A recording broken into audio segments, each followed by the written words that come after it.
Hello மோட்டா fam, welcome to மோட்டா cast, first of Tamil automotive podcast. இன்றைக்கி பார்த்தீங்கன்னா நம்ம 170வது மோட்டா கேஸ்ட் எபிசோடில் இருக்கோம். இது வரைக்கும் நம்ம பண்ண எல்லா எபிசோடுமே யூடியூப்லையும் ஸ்பாட்டிஃபைலையும் ஸ்ட்ரீம் ஆகிட்டு இருக்கு. உங்களுக்கு யூடியூப்பில் வீடியோவில் பார்க்க முடியலன்னா ஸ்பாட்டிஃபைல ஆடியோவில் கேளுங்க. நம்ம வந்து ஒரு 2 வீக்ஸாக வந்து பாட்காஸ்ட் வந்து சண்டே போட்டுட்ருக்கோம். அது போன வீக் வந்து கிளாவிஸோட ரிவ்யூ வந்து தேர்ஸ்டே இருந்ததுனால எம்பார்க்கோ இருந்ததுனால சண்டே போட்டோம். இந்த வீக் வந்து ஆல்ட்ராஸோட மீடியா ட்ரைவும் இருந்துச்சு, லாஞ்சும் இருந்துச்சு. அதனால் ஷூட் பண்ணுறதுக்கு கரெக்ட் டைம் கிடைக்கல. இன்றைக்கி இந்த ஷூட் முடிச்சுட்டு அண்ணாவண்டானே வந்து ஆல்ட்ராஸோட ட்ரைவுக்கு கிளம்புறாங்க. இன்றைக்கி நம்ம எதை பற்றி பேச போகிறோன்னா, நீங்கள் இந்த மோட்டா வேகன் ரிவ்யூஸ் எல்லாம் பார்க்குறப்ப வந்து ஆசிரியர் அண்ணா வந்து இப்போ நிறைய கார்ஸில் வந்து மாடர்ன் கார்ஸில் வந்து balance of ride and handling அப்படின்னு இப்படி கை ஆட்டோமேட்டிக்கா இப்படி வரும் அப்படின்னு ஒரு வேர்டு யூஸ் பண்ணுவார். அந்த balance of ride and handling இன்னைக்கு அதை பற்றி இன்னைக்கு ஃபுல்லாக. ஆனால் அதில் ஒரு கொஸ்டின் இருக்கு, அந்த கொஸ்டின் சொல்லுங்க. அது வந்து இப்போ ஓவர் ரேட்டடா இல்லாது அந்த பேலன்ஸ் ஆஃப் ரைட் அண்ட் ஹேண்ட்லிங்னா என்ன? எல்லா கார்ஸுக்குமே ஹேண்ட்லிங் இப்போ அது அப்படின்னா அது ஒரு மஸ்ட் ஹேவ் ஃபியூச்சர் மாதிரியா இல்லை? அதான் அது எப்படின்னா, நம்ம இப்போ இதை பேசும்போது நிறைய மிஸ் அண்டர்ஸ்டாண்டிங் இதில் இருக்குது. இந்த கண்டென்ட்டுக்கான தாட் ப்ராசஸ் வர்றதுக்கான ஒரு ரீசன் நம்ம பார்த்தோன்னா, சில ரிவ்யூஸோடைய கமெண்ட்ஸ் நம்ம பார்க்கும்போது நம்ம ஏன் அந்த ஒரு பேலன்ஸை பேசுகிறோம், நம்ம ஏன் ஹேண்ட்லிங்கை வந்து ஓவராக பேசுகிறோம், நம்ம நிறைய இடத்துல ஹேண்ட்லிங் பற்றி கொஞ்சம் எக்ஸாஜரேட் பண்ணுறோமான்னு நிறைய பேருக்கு ஒரு டவுட். இன்னொன்று சொல்லுவோம், நாங்கள் ஸ்லோவாக தான் ஓட்டுவோம், எங்களுக்கு ஹேண்ட்லிங் தேவையில்லை. இல்லை, அதுக்கு ஒரு மிஸ் அண்டர்ஸ்டாண்டிங் இதில் இருக்குது. எந்தூசியாஸ்டிக் டிரைவர்ஸ் எல்லாரும் ரேஷ் டிரைவர்ஸ் கிடையாது. அதை நான் ஃபஸ்ட்டு இதில் ரொம்ப ஸ்ட்ராங்காக பதிவுப்படுத்தணும். எப்படின்னா, எந்தூசியாஸ்ட்னாலே வந்து கச்சான் பிச்சான்னு கட்டடிச்சு ஓட்டுவாங்க, அவங்க வந்து ரொம்ப ஃபாஸ்ட்டாக ஓட்டுவாங்க, அப்படி கிடையாது. எந்தூசியாஸ்ட்னா சம்படி அண்டர்ஸ்டாண்ட்ஸ் த வெஹிக்கிள். அந்த வெஹிக்கிள் கூட அதை அண்டர்ஸ்டாண்ட் பண்ணி அந்த வெஹிக்கிளும் அவங்களுக்கு இடையில கிரியேட் ஆகிற ஒரு பாண்டு வந்து அவங்கள வந்து ஓட்ட வைக்கிறது. இப்போ அந்த பாண்டை நான் எக்ஸ்பிளைன் பண்ணணுன்னா, எனக்கு எப்போவுமே வந்து நான் செல்ஃபாக ஓட்டுற என்னுடைய கார்ஸை சொல்ல முடியும். அந்த கார்ஸை ஓட்டும்போது உங்களுக்கு என்ன கனெக்ட் கிடைக்குதுன்னு அது நான் எனக்கு கனெக்ட் ஆகிற மாதிரி இருக்காது, உங்களுக்கு உங்கள் ஸ்டைலில் கனெக்ட் ஆகும்.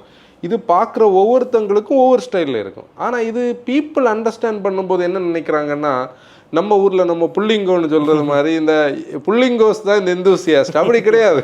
இந்த புள்ளிங்கோஸ்னால் இங்கே யாரை சொல்லுவாங்கன்னா, அந்த பைக்கில் வந்து ஆல்ட்ரேஷன் எல்லாம் பண்ணி கட்டடிச்செல்லாம் ஓட்டுறது எங்கள் ஊரில் அப்படி சொல்லுவாங்க. அவங்கள நாங்கள் குறைச்சி சொல்லலை. ஐ மீன் அந்த ஒரு எக்ஸ்பெக்டேஷன் தான் பீப்புள் சிலவங்க பார்ப்பாங்க. இந்த இடத்துல நம்ம நிறைய ஒவ்வொரு பீரியடாகவே நம்மளுடைய கண்டென்ட்டில் வந்து ரைட் அண்ட் ஹேண்ட்லிங் நம்ம ரேட்டிங் வச்சுருக்கோம். நம்ம ரிவ்யூஸுக்கு எண்டில் நம்ம ஹேண்ட்லிங் நான் என்னான்னு வரைக்கும் ஒரு கண்டென்ட் எடுத்தோம். ஹேண்ட்லிங் என்னென்ன ஃபேக்டர்ஸ் இன்ஃப்ளூயன்ஸ் பண்ணுது அப்படி பார்க்கும்போது, இன்னைக்கு இந்த கட்டத்தில் ஹேண்ட்லிங்னு சொல்லக்கூடிய ஏதோ ஒரு ஓவர் ரேட்டடான ஒரு விஷயம். நம்ம ஏதோ அதை வந்து அது இருக்கணும் அப்படின்னு நம்ம ப்ரொக்ளைம் பண்ண ட்ரை பண்ணுறது மாதிரி ஒரு சிச்சுவேஷனில் வந்து நிற்கிறோம். ஆனால் நம்ம என்ன பேசுகிறோன்னா, நம்ம என்ன நினைக்கிறோன்னா, ஒரு காரோடைய பவர் ட்ரெயின் எப்படி இருக்குது, ஸ்ட்ரக்சர் சேஃப்டியில் எப்படி இருக்குது, அதே மாதிரி இந்த ஹேண்ட்லிங்கும் ஒரு காரில் மஸ்ட் ஹேவாக இருக்க வேண்டிய விஷயம். அது ஒரு ஃபீச்சர் கிடையாது, ஆனால் இதுக்குள்ளே இருக்க வேண்டிய விஷயம். ஆனால் இன்றைக்கி நம்ம சிச்சுவேஷன் எங்கே வந்திருக்குன்னா, ஹேண்ட்லிங்னு சொல்லக்கூடியது யூனிக்கான ஒரு விஷயம் மாதிரி ஆயிடுச்சு. ஹேண்ட்லிங்க்கு நிறைய ஸ்டேஜஸ் இருக்குது, நிறைய ஃபேக்டர்ஸ் அதை வந்து இன்ஃப்ளூயன்ஸ் பண்ணும். ஆனால் ஹேண்ட்லிங் கண்டிப்பாக தேவை. இதில் தான் ஆன்சர் அந்த பேப்பர் கூட இதில் வந்து பாரு ஒரு 3 கொஸ்டின் இதில் இருக்குது. ஒன்று, ride balance of ride and handling. What is ride balance of ride and handling? Second question வந்து, why it should be a standard parameter. நம்ம இப்போ பேசுனது ஈஸ் ஹேண்ட்லிங்கை ஓவர் ரேட்டட். இதை நம்ம வந்து ஒவ்வொன்றா எடுத்துகிட்டு வருவோம். அதுக்கு முன்னாடி வந்து நான் ஒரு பீரியடுக்கு முன்னாடி நம்மளை ட்ராவல் பண்ணிவிட்டு நம்ம இந்த factors influencing right and handling வரலாம். அதுக்கு முன்னாடி உங்ககிட்ட ஒரு கொஸ்டின் நான் கேட்குறேன். ஹேண்ட்லிங் வந்து ஓவர் ரேட்டடா? ஹேண்ட்லிங் வந்து அண்டர் ரேட்டட். அது நல்ல பாயிண்ட். அது ஏன்னு சொல்லுங்கள், அப்போ தான் அது கனெக்ட் ஆகும். அது வந்து பயங்கரமாக கொஞ்சம் ஹேண்ட்லிங் கார்ஸ் ஓட்டிட்டு ஒரு ஃபீட்பேக்கும் இல்லாத ஒரு காரில் ஓட்டுறப்ப தான் அந்த டிஃப்ரென்ஸ் வந்து தெரியும். அது ஹை ஸ்பீடில் மட்டும் கிடையாது, ஸ்லோ ஸ்பீட்லேயும் தான். ஸ்லோ ஸ்பீட்லேயும் அந்த ஃபீல் இருக்கு. டேனியோட எனக்கு என்னன்னா தான் மெயினாக இந்த ஓல்டர் ஜென் கார்ஸ் நம்ம அப்படின்னா இப்போ ஏகதேசம் அந்த ஒரு டிரான்சிஷனில் உள்ள கார்ஸு, நல்ல கார்ஸ் எல்லாமே ஓட்டியாச்சு. இப்போ ரீசெண்ட்லி இந்த பீட்டு கூட அப்போ அன்னைக்கு வந்து ஒரு 5 lakh 6 lakh ரேஞ்சில் 5 லட்ச ரூபா 5 லட்ச ரூபாய்க்கு இருந்த காரில் கொடுத்த இது இப்போ இவங்க வந்து இப்போ இந்த கைலாக் சொல்லி இதில் கூட அந்த ஒரு ஃபீல் வந்து எடுக்க முடியல. ஹேண்ட்லிங் இருக்கு, ஆனால் அந்த ஃபீல் அந்த period slow speed feel beat example எடுக்கலாம். ஏன்னா அன்னைக்கு டேனி வந்து அந்த காரில் ஒரு ப்ராப்ளம் இருக்கு, 2000 RPM மேலே அதை ரவ் பண்ணி ஓட்டக்கூடாது. அதுக்கு உள்ளே அவனுக்கு அந்த அவ்வளோ ஃபீல் கிடையாது. அந்த காரில் என்ன கம்ப்ளைண்ட்னா 2000 மேலே ரவ் பண்ணக்கூடாது. 2000 RPMக்குள்ள நம்ம என்ன ஒரு 40-50க்குள்ள அதுலேயே அந்த காரில் அந்த ஃபீல் கிடைக்கும். அதாவது அந்த கார் வந்து நம்ம மோட்டோ ஃபேமு தெரியும், 2013லேருந்து 19 வரைக்கும் என்னுடைய எவ்ரிடே டிரைவ். அது ஃபியஸ்டா வந்து ஃபேமிலியாக போகும்போது மட்டும் எடுத்துகிட்டு இருந்தோம். நான் வந்து ஆட்டோ ஓட்டுறது மாதிரி அதை ஓட்டுவேன், ஏன்னா அது அவ்வளோ கனெக்டடாக இருக்கும். அந்த ஸ்டியரிங் வந்து அப்படி இருக்கும். இப்போ நம்ம கொஞ்சம் பின்னாடி போகலாம். கார்ஸில் பின்னாடி போகும்போது நம்ம இந்தியன் மார்க்கெட்டுக்குன்னு கொஞ்சம் கேரக்டரிஸ்டிக்ஸ் இருந்து, இதில் செடான்ஸுக்கு வந்து ஒரு பெரிய ரோல் இந்தியன் மார்க்கெட்டில் இருந்து. நான் சொல்கிறது எக்ஸிக்யூட்டிவ் செடான்ஸ் ஆகலாம், இல்லை மிட் சைஸ் செடான்ஸ் ஆகலாம். அப்போ ஹேண்ட்லிங்க்குன்னே சில ஜேர்னர்ஸ் உள்ள கார்ஸ் இருந்தது. அதாவது நம்ம ஒரு 2000 வந்தோம்னா ஃபஸ்ட் ஜென் சிட்டி வந்து ஓட்டினவங்களுக்கு தெரியும், அந்த ஒரு ஜாப்பனீஸ் காரோடைய ஹேண்ட்லிங்கோடைய பீக் லெவலில் அது இருக்குது. அதுக்காக அது ஒரு ஜெர்மன் ஹேண்ட்லிங்லேயோ இல்லை அமெரிக்கன் சில இப்போ ஃபோர்ட்ஸ் மாதிரி உள்ள பிராண்ட்ஸ் கனெக்டரில் வராது. அதுக்கப்புறம் அந்த பீரியடில் நம்ம அப்படி ட்ராவல் பண்ணி வந்தோம்னா ஹியூண்டே அந்த பீரியட்லேயே கிடையாது. ஹியூண்டேயோடைய ஆக்சென்ட் ஆகலாம், வெர்ன் ஆகலாம், அதெல்லாம் நம்ம அந்த லிஸ்ட்டில் எடுக்க முடியாது. பலினோ இருக்கு இல்லையா, செடான் பலினோ வந்து அதாவது ஒரு நமக்கே வந்து கனெக்ட் ஆகும், அந்த ஒரு ஃபீல் கிடைக்கும், ஏதோ ஒரு ஃபீல் குட் ஃபேக்டர் கிடைக்கும். அதுக்கப்புறம் எஸ்டீம் நம்ம ஒரு எக்ஸாம்பிள் சொல்ல முடியும். எஸ்டீம் ஓட்டினவங்களுக்கெல்லாம் வந்து அந்த பழைய 1.3 வந்த MBFI எஸ்டீமும் டீசல் வந்து ஃபேட்டாக இருக்குது, அது நமக்கு பெருசாக தெரியாது. எஸ்டீம் அவ்வளோ அஜெயிலாக, அவ்வளோ டீசலையும் ஒரு சர்டன் ஸ்பீடுக்கு மேலே ஓட்டும்போது அந்த ஃபீல் கிடைக்கும். அந்த பீரியட் அப்படி வந்து நம்ம ஒரு எக்ஸிக்யூட்டிவ் செடான்ஸுக்கு வர்றோம்னு வைங்களேன், நம்ம வந்து சிவிக் எடுத்தால் எல்லாருமே ஹேண்ட்லர்ஸ் தான் இருப்பாள். சிவிக்காக இருக்கலாம், அந்த பீரியடில் வந்து அக்டாவியெல்லாம் ஹேண்ட்லர்ஸோட டெஃபினிஷன். அதாவது நான் என்ன சொல்ல வரேன்னா, இப்போ அதாவது அன்னைக்கு ஹைட்ராலிக் பவர் ஸ்டியரிங்ஸ் இருந்தது. ஹைட்ராலிக் பவர் ஸ்டியரிங்கோட பீரியட் ஃபியஸ்டா வந்தது. நம்மகிட்ட இருக்க எஸ்ஸோடைய ப்ரைமரி மாடல் ஃபியஸ்டா வந்தது.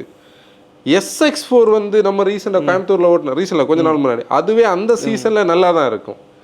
Swift hatchback, first gen Swift, Punto, Palio, அதுக்கு முன்னாடி ஒரு பேலியோ ஸ்டைலுக்கு முன்னாடி ஒரு எஸ்டன் சீசனில் உள்ள பழைய பேலியோ, எல்லாம் கூட ஹேண்ட்லிங்கில் சொல்ல முடியும். நம்ம இப்படி வந்தோம்னா ஒரு மார்க்கெட்டை நம்ம ஒரு கார்ஸை பார்த்தோம்னா கார்ஸில் நிறைய ஹேண்ட்லிங் அதுக்கு கூட எசன்ஸில் இருக்கும். இதில் பெட்டர் ஹேண்ட்லர் யார், இதில் கொஞ்சம் கம்மியான ஹேண்ட்லர் யாருன்னு தான் காம்படிஷன் இருக்கும். இப்போ எக்ஸாம்பிள்லாம் அடிக்கடி பேசுவேன். எனக்கு பர்சனலாக ஃபோர்ட்ஸ் பிடிச்சாலும் நான் ஃபியட்ஸை ஒரு ஸ்டெப் மேலே தான் சொல்லுவேன். ஏன்னா புண்டோவையும் ஃபஸ்ட் ஜென் ஃபிகோவையும் நம்ம நெக் டு நெக் வச்சு பார்த்தோன்னா புண்டோ ரேசர் ஷார்ப் ஹேண்ட்லிங் நான் சொல்லுவேன். அப்போ ஒரு பையர் அன்னைக்கு ஒரு மார்க்கெட்டில் போய் வாங்க போகும்போது புண்டோவும் இருக்கும், ஃபிகோவும் இருக்கும், அதுக்கு நேரைக்குள்ள ஸ்விஃப்ட்டும் இருக்கும். பையருக்கு வந்து ஏன்னா போலோ, நான் போலோ சொல்ல வந்த போலோவும் இருக்கும். உனக்கு வந்து நீ இதில் எதை நீ எடுக்க போகிற, ஒன்றும் நம்ம வாங்கும்போது நம்ம எதை வாங்க போகிறோம் அந்த ஃபீல் தான் இருக்குமே தவிர ஒன்று தான் ஹேண்ட்லர் அப்படின்னு ஒரு கண்டிஷனே கிடையாது. ஆனால் ஹேண்ட்லிங் வந்து இதுக்குள்ளே இருந்தது. இந்த ஹேண்ட்லிங் அதை எக்ஸ்பிரஸ் பண்ணவே முடிய மாட்டேங்குது. அந்த மார்க்கெட் அப்படி இருக்கு. இதுக்கிடையில் பீட் இருந்தது, அதுவும் ஒரு ஹேண்ட்லர். நீ ஷெவர்லேயோடைய அந்த ஆப்ட்ரா இந்த சீசனில் அந்த கார்ஸ் எல்லாம் ஹேண்ட்லிங்கில் தான் இருந்தது. இனி நம்ம கொஞ்சம் எஸ்யூவிஸ்க்கு அந்த பக்கம் போனால் அந்த செகண்ட் ஜென் எண்டவரை நம்ம ஒரு எக்ஸாம்பிளாக சொல்ல முடியும். இப்படி எல்லா கார்ஸும் ஒரு 2015 வரைக்கும் என்னோட அண்டர்ஸ்டாண்டிங் கரெக்டுன்னா 2000லேருந்து ஒரு 2015 வரைக்கும் உள்ள மார்க்கெட்டில் ஹேண்ட்லிங் வந்து இருந்தது. நீ வந்து கிராஸ் ஓவர் எஸ்யூவி வந்தது. கிராஸ் ஓவர் எஸ்யூவியில் டஸ்டர் அந்த ஹைட்டுக்கு one of the best handler. டஸ்டர்னு டெரானோவையும் சொல்ல முடியும். எக்கோஸ்போர்ட் நமக்கே தெரியும். இப்படி ஹேண்ட்லிங்கை வந்து எஸ்கிராஸ் இருக்குது. இப்போ நம்ம இவ்வளோ கார்ஸ் ஒரு 5 வருஷத்தை சொல்ல முடியுமா? இதுதான் நம்ம பேச வர. அப்போ வந்து ஒரு மெஜாரிட்டி ஒரு 60-70% கார்ஸ் இந்த இதில் தான் ஹேண்ட்லிங் எல்லாத்துலேயுமே இன்பில்டாகவே இருக்கும். இதில் யார் பெட்டர் ஹேண்ட்லர்னு சொல்லக்கூடியதான் அந்த டெசிஷனில் ஒரு பெரிய பிரச்சனை. இன்னைக்கு நீ வந்து ஒரு சப் 4 மீட்டர் எஸ்யூவியோட பீரியடில் ஹேண்ட்லிங்னா ஒரே காரை சொல்லணும்னு ஒரு கட்டாயத்துக்கு வந்து நிற்கிறோம். ஹேண்ட்லிங்கா கையிலாக்க பாருங்க. உங்களுக்கு கொஞ்சம் கூட ஸ்டியரிங் கனெக்ட் வேணுமா, யாரை சொல்ல முடியும்? சப் 4 மீட்டரில் யோசிச்சு தான் சொல்லணும், சடனாக சொல்ல முடியாது, சொல்ல முடியாது. அதுதான் நம்ம வந்து இந்த நம்ம பேச வரக்கூடிய பாயிண்ட். நம்ம உண்மையிலே அந்த ஒரு 2000-2015 வரைக்கும் உள்ள பீரியடை பார்த்தோம்னா, அந்த பீரியடில் கார் வச்சுருந்தவங்க, அந்த பீரியடில் கார் ஓட்டினவங்க எல்லாம் வந்து இண்டஸ்ட்ரியோட one of the glorious period. ஏன்னா அதுக்கு முன்னாடி 90s to 2000 வந்து இந்தியா வந்து குளோபல் மார்க்கெட்டுக்கு ஓப்பன் ஆச்சுது, நிறைய கார்ஸ் வந்தது, அதில் நிறைய ஃபெயிலுவர்ஸ் உண்டது, காஸ்ட் வந்து இவ்வளவு லாபமாக எல்லாம் வைக்க முடியாது கார்ஸ். ஆனால் இந்த பீரியட் இதில் ஐகானே நான் ஒரு எக்ஸாம்பிள் சொல்லணும். ஐகானை நம்ம மிஸ் அவுட் பண்ணிட்டோம். ஐகான் ஓட்டினவங்களுக்கு தெரியும், அது ஒன் ஆஃப் த ஃபங்கியஸ்ட் கார். இந்த ட்ரக்குக்கு பேக்கில் கொஞ்சம் ஸ்பேஸ் இருக்கும்ல, அதுக்குள்ளே எல்லாம் போய் கட் பண்ண முடியும். அது சொல்கிறது நீ என்ன சொன்னாலும் அது கேட்கும். ஹைட்ராலிக் பவர் ஸ்டீரிங் அது. இப்படியெல்லாம் ஒரு சீசனில் இருந்து நம்ம வந்து இன்னைக்கு இந்த செக்மெண்ட்டில் வந்துருக்குறோம். 5 லட்ச ரூபா கார்ஸ்லேயே ஹேண்ட்லர் இருந்த ஒரு பீரியட் இருந்தது. ஃபிகோ ஃபஸ்ட் ஜென்ரேஷன், பீட் இருந்தது, ஃபஸ்ட் ஜென் ஸ்விஃப்ட் இருந்தது, புண்டோடைய பிரியோ, ஹோண்டாவே அந்த சீசனில். ஆக்சுவலி நம்ம வந்து அமேஸ் ஃபஸ்ட் ஜென்னையும் பிரியோவையும் இந்த லிஸ்ட்டில் லைட்டாக சேர்க்க முடியாது, அதில் பிரியோ கண்டிப்பாக சேர்க்க முடியும். இப்போ வந்து என்ன பிரச்சனை ஆயிடுச்சுன்னா, இது வந்து ஒரு அண்டர் ரேட்டட் ஆகுதுன்னு நம்ம சொல்கிறதுக்கான காரணம், மார்க்கெட்டு அப்படியே சுவிட்ச் ஆகி ஆல்மோஸ்ட் வந்து இந்த பேனராமிக் ரூஃபுக்கும் டச் ஸ்க்ரீன்ஸுக்கும் இந்த மேட்டிக்ஸுக்கும் கனெக்டடில் ஆகிடுச்சு. இந்த இடத்துல தான் ஏன் வந்து நம்ம ஹேண்ட்லிங்கை பேசணும் அப்படின்னு சொல்லி ஒரு விஷயத்தை கூட நான் வரேன். ஃபஸ்ட்டு வந்து factors influencing right and handling. நம்ம வந்து நம்ம கண்டனில் வந்து ஒரு கார் வந்து ஓரளவுக்கு நல்லா ஹேண்டில் பண்ணதுன்னா நம்ம எப்படி அதை அண்டர்ஸ்டாண்ட் பண்ணோம்? அதை உங்கள் டேர்ம்ஸில் நீங்கள் சொல்லுங்கள். இல்லை நம்ம மெயினாக கனெக்டடாக இருக்கு அப்படின்னு நான் என்ன சொல்ல, நம்ம கான்ஃபிடென்ஸ் இருக்கும் ஃபஸ்ட்டு. இப்போ நம்ம ஒரு கார்னர் போகிறோம், ஒரு ஓவர்டேக் பண்ணி பிரேக் பண்ணி, அப்போ எங்கேயுமே நமக்கு இது நம்மளை ஏமாத்தான ஒரு இது வராது. இப்போ பேசிக்கலி நான் ஃபஸ்ட்டு ஷிஃப்ட் ஓட்டிகிட்டு இருக்கும்போது அந்த டிஃப்ரென்ஸ் எனக்கு பிறகு தான் புரிஞ்சு. நிறைய பேருக்கு அது சிலப்போ புரியாது. நான் ஒரு 3-4 வருஷம் ஷிஃப்ட் மட்டும்தான் ஓட்டிகிட்டு இருந்தேன். அப்போ அது நிறைய இடத்துல பிரேக்கிங்கில் ஆகட்டும், ஒரு கார் ரொட்டேட்டெல்லாம் ஆகிடும்.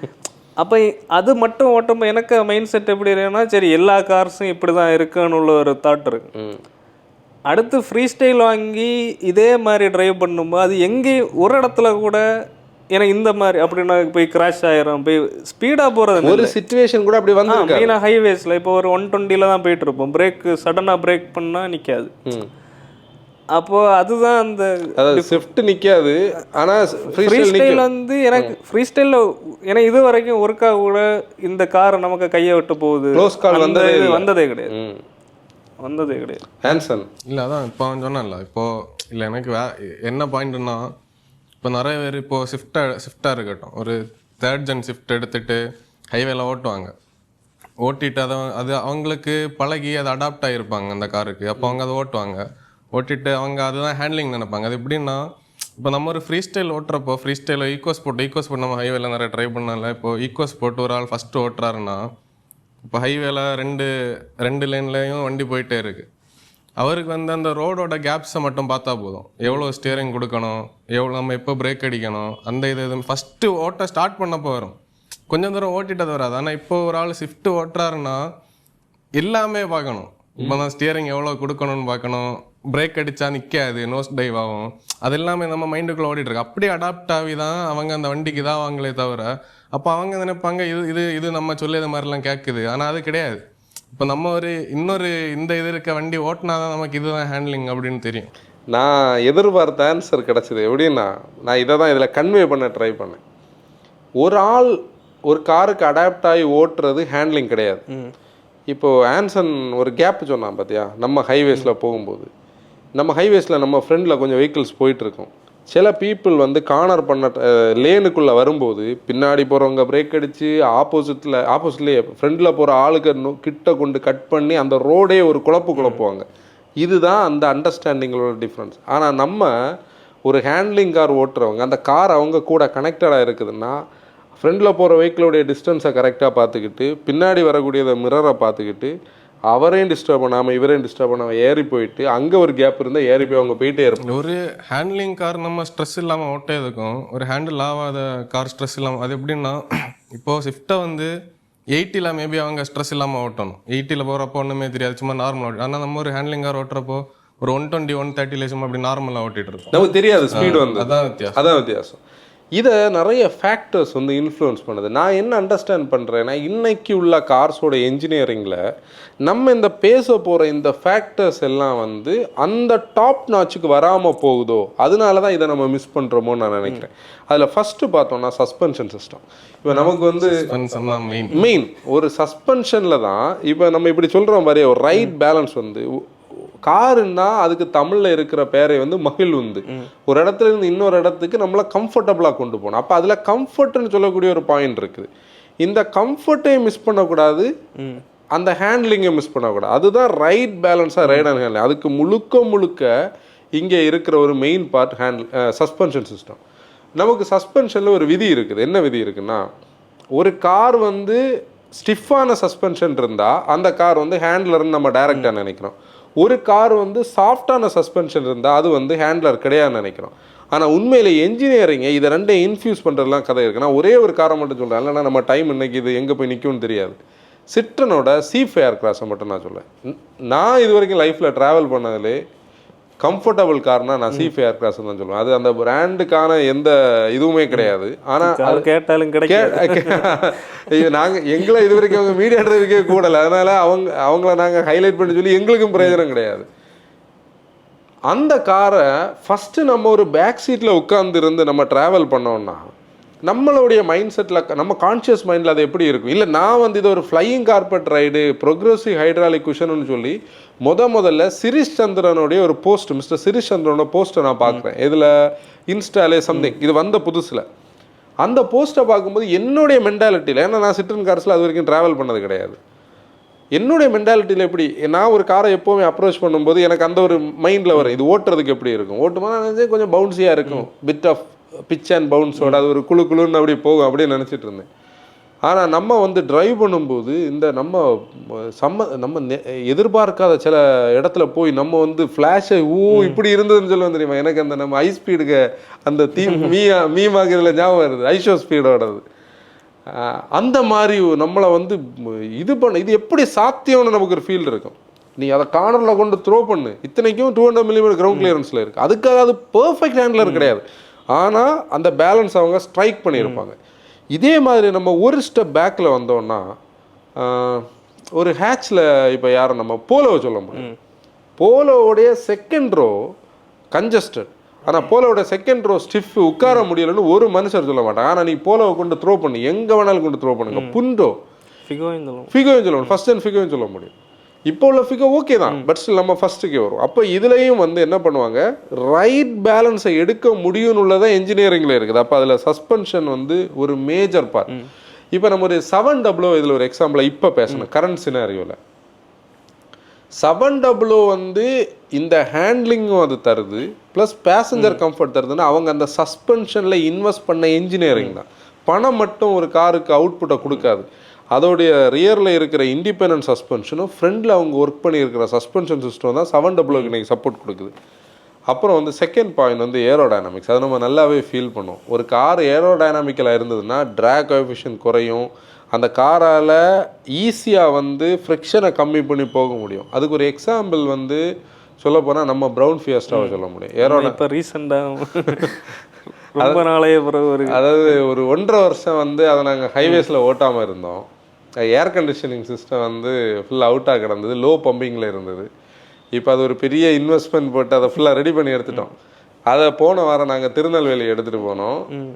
இவங்களுக்கு வந்து அதோடைய பர்ஃபெக்ட் ஷேப்பில் இது வரைக்கும் அந்த கார் கிடைக்கல. என்ஜின் இன்னும் இறங்க செட் ஆகும், அது இன்னும் கொஞ்சம் கூட ஓடி செட் ஆகணும். ஏன்னா ஷார்ட்டர் ட்ரிப்ஸ் தானே ஓடிட்டு இருந்தது. ஆனால் ஏரோடைனமிக்ஸ் என்னென்னு உங்களுக்கு அதில் தெரிஞ்சதில்லை. அதாவது ஒரு பியூரான ஒரு ஏரோடைனமிக்ஸுக்கு ஒரு எக்ஸாம்பிள், நீ வந்து எப்படி ஸ்ட்ரீம் பண்ணாலும் அது வந்து ஃப்ளோ ஆகிட்டே இருக்கும். நான் டெய்லி அதை ஓட்டி வந்த பீரியடில் எனக்கு அதில் ஒரு எக்ஸ்ட்ரா சவுண்ட் எங்கே கேட்டால் கூட ஏதோ ஒரு இது இருக்குன்னு, நான் அன்னைக்கு வந்து நம்ம ஹைவேல போகும்போது இந்த சவுண்ட் இந்த காரில் வராது, இதில் எங்கேயோ ஒரு இடத்துல ஏர் ப்ளீட் ஆகுதுன்னு வெளியே இறங்கி பார்த்தா அந்த கவுல் பிளேட்டோடைய ஒரு பீஸ் வந்து லைட்டாக இலகி இருந்து அது வரைக்கும் நமக்கு இதாகுதுன்னா அது அவ்வளோ ஏரோடைனமிக். வின் நாய்ஸ்னு ஒன்று அதில் 0. ஏரோடைனாமிக்ஸ் வந்து ஒரு காரை வந்து ஹேண்டில் பண்ணுற இடத்த ஒரு ஒரு நாய்ஸியாக்கும், இல்லை ஒரு காரோடைய அந்த கேரக்டரை மாற்றுன்னு சொல்கிறதுக்கு எலிவேட்டை நம்ம ஒரு எக்ஸாம்பிளில் சொல்ல முடியும். எலிவேட் ஆக்சுவலி ஏரோடைனமிக் இருந்திருந்தா அந்த எலிவேட்டில் இருக்கிற சஸ்பென்ஷனுக்கு அந்த கார் இன்னும் சூப்பராக இருந்திருக்கும். இதில் நம்ம வந்து ஏரோடைனாமிக்ஸை வந்து நம்ம பண்ணணும்னா ஒரு மேனுஃபேக்சரர் நிறைய விஷயம் பண்ணணும். இப்படி ஸ்டார்ட் ஆகி இப்படி கொண்டு முடிக்கணும். ஒரு விண்ட் டனலோடைய இந்த ஸ்மோக் போட்ட ஒரு ஃபோட்டோ வீடியோ தான் இருந்தால் அதில் போட்டுக்கிடு.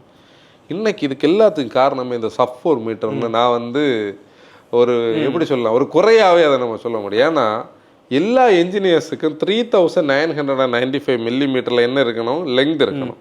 ஒரு 2500 மில்லிமீட்டரில் எய்தர் 500 ப்ளஸ் இல்லை 500க்கு ஒரு +or-50 வீல் பேஸ் இருக்கணும். 2 ஓவர் ஹேங்ஸ் இங்கே வந்துருக்குது, 2 எண்டில் வந்துருக்குது.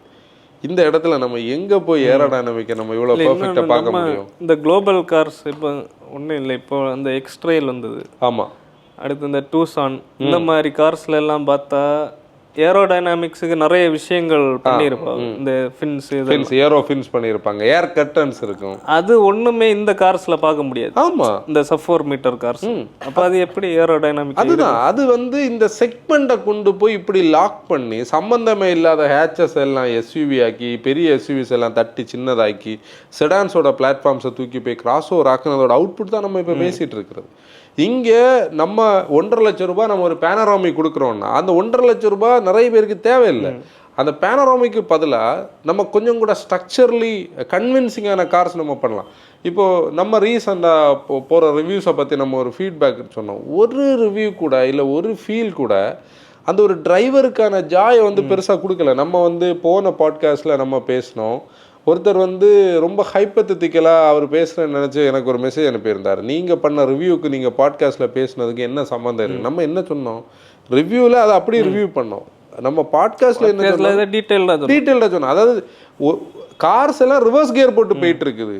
ஒரு ஃபார்வேர்டுக்கான ஒரு பாயிண்டே நமக்கு சொல்ல முடியலை. அதை தான் நம்ம பேசியிருந்தோம். இது திடீர்னு ஒரு இதை பார்த்துட்டு இருந்துட்டு பீப்புள் வந்து மிஸ் அண்டர்ஸ்டாண்ட் பண்ணாங்கன்னா எதுவும் செய்ய முடியாது. இப்போ நம்ம இதில் வந்து ஸ்பாய்லர்ஸு, அண்டர்பாடி பேனல்ஸ், அதாவது ஒரு என்ஜினோடைய அடியில் இருக்க வேண்டிய ஒரு என்ஜின் கார்டுன்னு சொல்லக்கூடியது வந்து எலி ஏறாமல் இருக்கிறதுக்கு மட்டும் கிடையாது.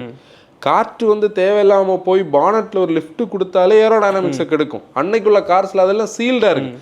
ஈவன் அந்த ஃப்ரெண்டில் அந்த ஏர் கண்டிஷனோட ட்ரிப் ஆகிற போர்ஷனில் தண்ணி ட்ரிப் அதுலேருந்து ஃப்ரெண்டு பம்பர் வரைக்கும் சீல்டாக இருக்கும் பழைய கார்ஸில். ஏரோஃபின்ஸ் எல்லாம் பேசிட்டோம். அதான் minimise lift and improve stability. அடுத்து டயர்ஸ். இன்றைக்கி வந்து காஸ்ட் கட்டிங்கை வந்து நம்ம டக்குன்னு பார்த்தா கண்டுபிடிக்கிறது டயர்ஸ். நாங்கள் வந்து நீ அந்த எடிட்டிங்கில் பார்த்துருப்ப, வின்சர் ப்ரோ வந்து டிரைவ் பண்ண போகும்போது வின்சர் ப்ரோவில் இருக்க டயரை நாங்கள் கிண்டல் பண்ண சொல்லலை. ஆனால் என்னென்னா ஒரு காரோடைய இதில் டயர்ஸோட ரோல் எவ்வளோ பெருசுன்னு உள்ளதோ அதை தான் எக்ஸாம்பிள் டக்குன்னு சொல்ல முடியும். நம்ம வின்சர் ஆல்ரெடி 2 தடவை 3 தடவை ஓட்டணும், 2 தடவை ஓட்டணும். வின்சர் ப்ரோவில் இருக்கும்போது நமக்கு எப்போவுமே ஒரு ஞாபகம் இருக்குல்ல, நம்ம ஆல்ரெடி இப்படி தான் ஓட்டணும். இது இப்படி ஒரு கேரக்டர் கிடையாது. இத்தனைக்கும் நம்ம நல்ல ரோட்டில் தான் ஓட்டிகிட்ருக்கோம், ஹைவேஸில் ஓட்டிகிட்ருக்கோம். காங்கிரீட் ரோடு கிடையாது, ஒரு பவுன்ஸியான அந்த லேனே வந்து திருநெல்வேலி டு அந்த கங்கை கொண்டான் போகிற ரோடு வந்து நல்ல ரோடு. ஆனால் ஒரு பவுன்ஸ் டக்குன்னு டிபிஎம்எஸ் ஆன் பண்ணி பார்த்தா 43 டிகிரி செல்சியஸில் டெம்பரேச்சர் ஹை ஆயாச்சு.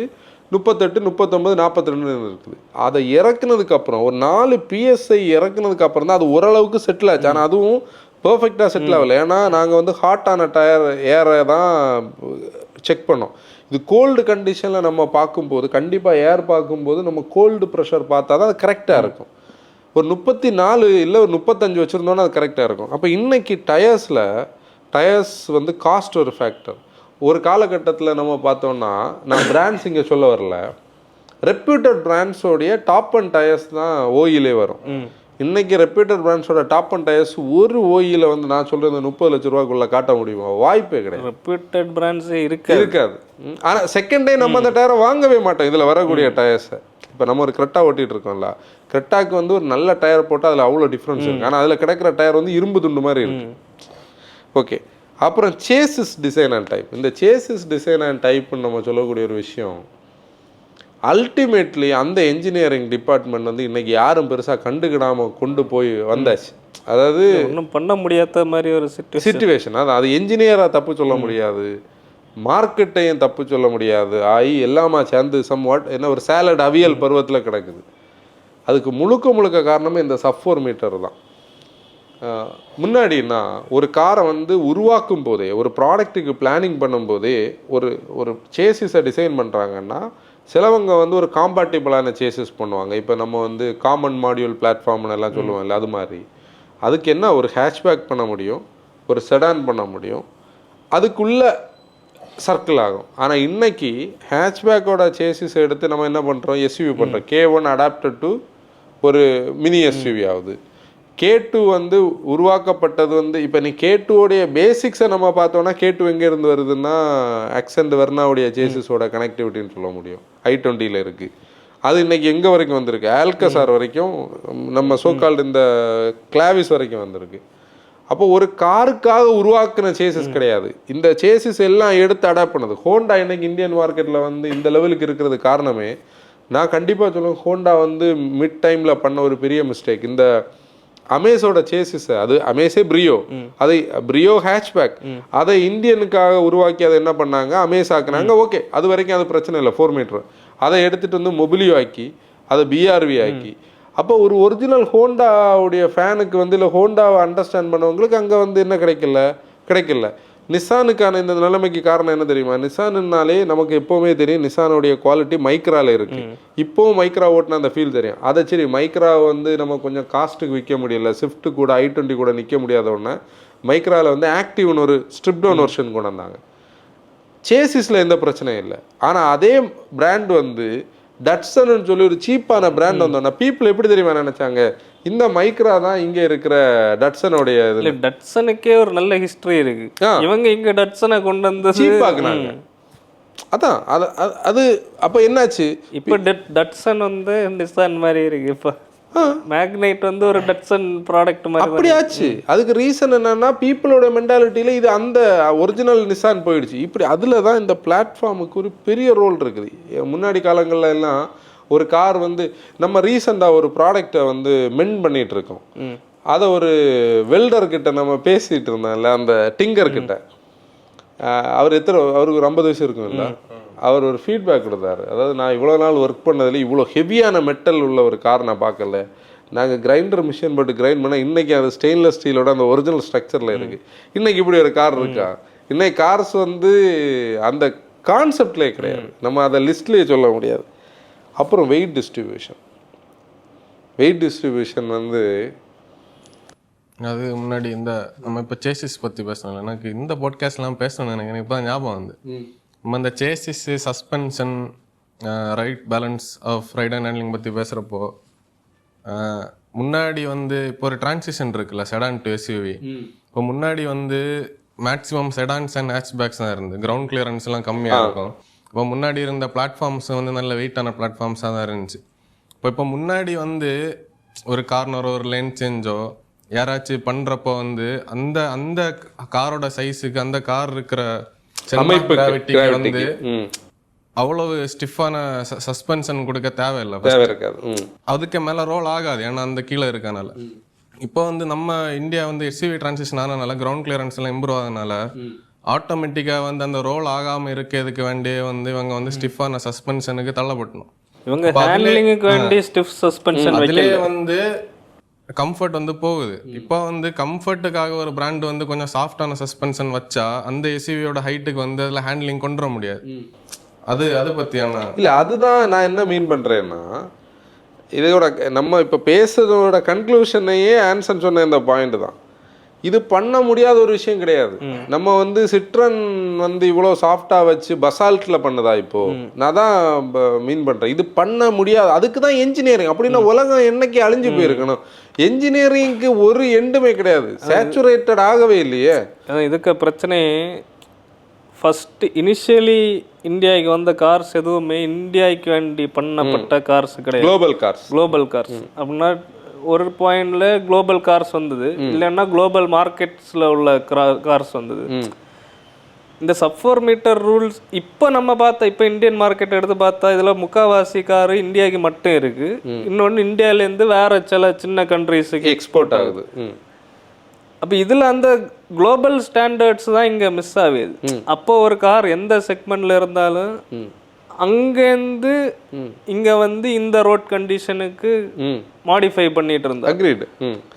நான் சொல்லக்கூடிய பாயிண்ட் என்னன்னா, நீங்கள் சொல்கிறது தான் என்னுடைய மனசில் இருக்க ஆதங்கம். ஆனால் என்ன சொல்கிறேன்னா, நம்ம 3rd லார்ஜஸ்ட் மேனுஃபேக்சரர் 3.5 லட்சம் யூனிட்ஸ் வந்து லக்ஸுரி பிராண்ட்ஸை சேர்க்காம நம்ம விற்கிறோம்.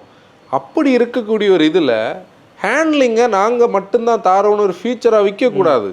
அது வந்து மஸ்ட் ஹேவாக இருக்கணும். அதாவது ஒரு காரோடைய சேஃப்டியில் எப்படி வந்து structure integrity, engine performance, braking இருக்குதோ அதே மாதிரி ஹேண்ட்லிங்கும் ஒரு மெயின் பேராமீட்டர். அந்த பேராமீட்டர் வந்து நமக்கு கிடைக்கும்போது நம்ம கம்ஃபர்ட்டை லூஸ் பண்ணக்கூடாது. கம்ஃபர்ட்டும் வேணும், ஹேண்ட்லிங்கும் வேணும். அதான் ஹேண்ட்லிங் மாதிரியே தான் கம்ஃபர்ட்டு.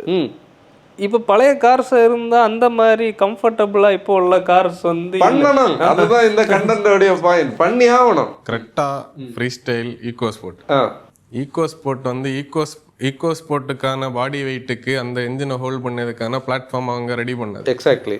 ஃப்ரீ ஸ்டைல் வந்து கம்மி பண்ணாங்க. அப்போ ஈகோ ஸ்போர்ட் ஓட்டுற ஒரு ஆளு ஃப்ரீ ஸ்டைல் ஓட்டுறப்போ ரெண்டுக்கும் வித்தியாசம் தெரியும். ஈகோ ஸ்போர்ட் ஹேண்டில் பண்ணும், ஃப்ரீ ஸ்டைல் வந்து ஹேண்டில் பண்ணும். ஆனால் ஃப்ரீ ஸ்டைல் ஹேண்டில் பண்றதுக்கு வித்தியாசம் இருக்கும். ஈகோ ஸ்போர்ட் நம்ம ஓட்டுறது வந்து தெரியாது பாடியில், ஈகோ ஸ்போர்ட்டோட பாடியில் தெரியாது கார் பாடியில். ஆனால் ஃப்ரீ ஸ்டைலில் கொஞ்சம் மூவ்மெண்ட்ஸ் இருக்கும். மூவ்மெண்ட்ஸ் கவுண்டர் பண்ணணும். ஆனால் நம்ம சொல்ல புல் ட்ரிஃப்ட் எல்லாம் உள்ள நிறைய ஒர்க் ஆகும். கரெக்டா வந்து ஒரு லைட் வெயிட் சேசிஸ்ல அதை பில்ட் பண்ணது வந்து அது வந்து ஒரு ஃப்ரீ ஸ்டைல் நமக்கு ஓட்டுற ஃபீல் தான் தரும். ஃப்ரீ ஸ்டைலோட ஃபீட்பேக் எல்லாம் இருக்காது ஸ்டியரிங்ல. ஆனா அந்த என்னதான் நம்ம சொல்லி அதை கேட்டாலும் அந்த கம்ப்ளீட் இது வந்து கரெக்டால நமக்கு கிடைக்கும். இதுதான் இதை வந்து நம்ம இனிமே வந்து பழைய கார்ஸ் வந்து இப்படி இருந்தது, அதோட குளோரியஸ் பீரியட் முடிஞ்சதுன்னு நம்ம சொல்லக்கூடாதுன்னு உள்ளதான் என்னுடைய ஆதங்கம். எப்படின்னா லைட் வெயிட் சேசிஸ் பண்றது பண்ணிக்கிட்டு நம்ம அதுலயும் கவுண்டர் பண்ணணும். நான் என்ன மீன் பண்ற மாதிரி இப்ப நீ வந்து MQB A0iN வந்து லோக்கலைஸ் பண்றதுக்கு இவ்வளவு டைம் எடுத்தாங்க. லோக்கலைஸ் பண்ண டைம் எடுத்ததுன்னு அவங்க சொல்லக்கூடிய அந்த ஒரு டெர்மினாலஜியை நம்ம அண்டர்ஸ்டாண்ட் பண்ணோம்னா, அந்த சேசிஸுக்கான ஸ்டீல் இங்கே கொண்டு வந்து அதை இங்கே ஸ்டாம்பிங் பண்ணுறது, வெல்டிங் பண்ணுற ப்ராசஸ் மட்டும் கிடையாது. அந்த சேசிஸை எப்படி ரீஇன்ஃபோர்ஸ் பண்ணி நம்ம 5 ஸ்டாருக்கு அவங்களுடைய குளோபல் ஸ்டாண்டர்டுக்கு வரணும். ப்ளஸ் அவங்க எதிர்பார்க்குற ரைட் அண்ட் ஹேண்ட்லிங் 2 பேராமீட்டர் அதில் இருக்கணும்.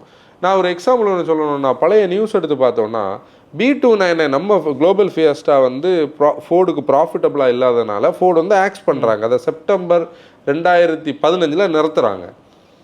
நிறுத்திக்கிட்டு அவங்க அதை ப்ராஜெக்ட் க்ளோஸ்டு. அப்புறம் வந்து நம்ம 565 பேஸ் பண்ணி என்ன பண்ணுறாங்க, நம்ம ஆஸ்பேரை பேஸ் பண்ணி ஒரு ஃபியஸ்டாவை ரெடி பண்ணலான்னு சொல்லி ஆல்மோஸ்ட் 1 இயர் ப்ரொடக்ஷனில் அது R&Dயில் ஒர்க் ஆகிட்டு ஆஸ்திரேலியன் என்ஜினியர்ஸ் வந்து இதை ஓட்டி பார்த்துட்டு கேன்சல் அடிச்சுட்டு போனாங்க. இது வந்து ஃபியஸ்டான்னு சொல்லக்கூடிய மானிக்கருக்கு இதில் ஸ்கோப்பே கிடையாது.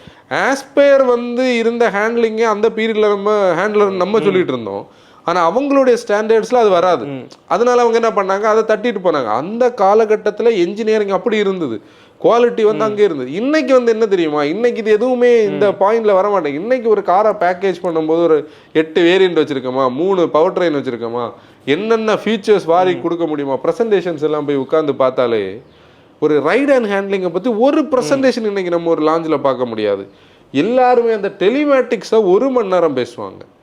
தேவைதான், நம்ம உலகத்துக்கு கூட நம்ம ஓடணும். நம்மளும் இன்னைக்கு வந்து பூமர் மாதிரி பழைய கால கதைகளை பேசிகிட்டு இருந்தால் ஒர்க் அவுட் ஆகாது. ஆனால் இது மெயினான ஒரு விஷயம் தானே நம்ம இன்றைக்கி லூஸ் பண்ணிகிட்டு இருக்கிறோம். எல்லாருமே வந்து ஹேண்ட்லிங்னு சொல்லக்கூடியதை வந்து நீங்கள் எல்லாம் ஃபாஸ்ட்டாக ஓட்டுறவங்க, உங்களுக்கு ஹேண்ட்லிங் தேவை, எங்களுக்கு தேவையில்லை. அது எப்படி அந்த பேலன்ஸை நம்ம மிஸ் பண்ண முடியும்? ஒரு எக்ஸாம்பிள் நான் சொல்கிறேன். வெர்னா வந்து அடிக்கடி நான் ஒரு விஷயம் சொல்லுவேன் தெரியுமா, நம்ம லீஜன்றதோட வெர்னா அந்த சேசிஸ் ஹேண்டில் பண்ண முடியாத அளவுக்கு அதில் வந்து பவர் அண்ட் டார்க்கும் ப்ரொடியூஸ் ஆகும். ஹேண்ட்லர் கிடையாது.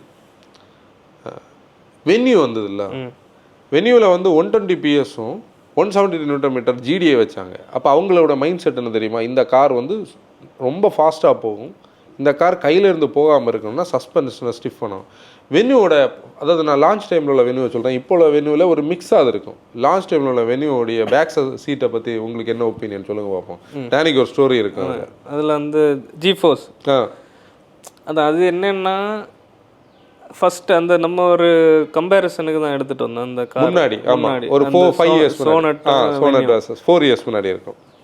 அப்போது அது என்னென்னு தெரியாது. நான் அங்கேருந்து வரும்போது எனக்கு அதில் உட்கார முடியலன்னா ஒரு கிளஸ்ட்ரோஃபோபிக் மாதிரி அவனை நம்மளை ப்ரெஷர் பண்ணியது மாதிரி ஒரு இது.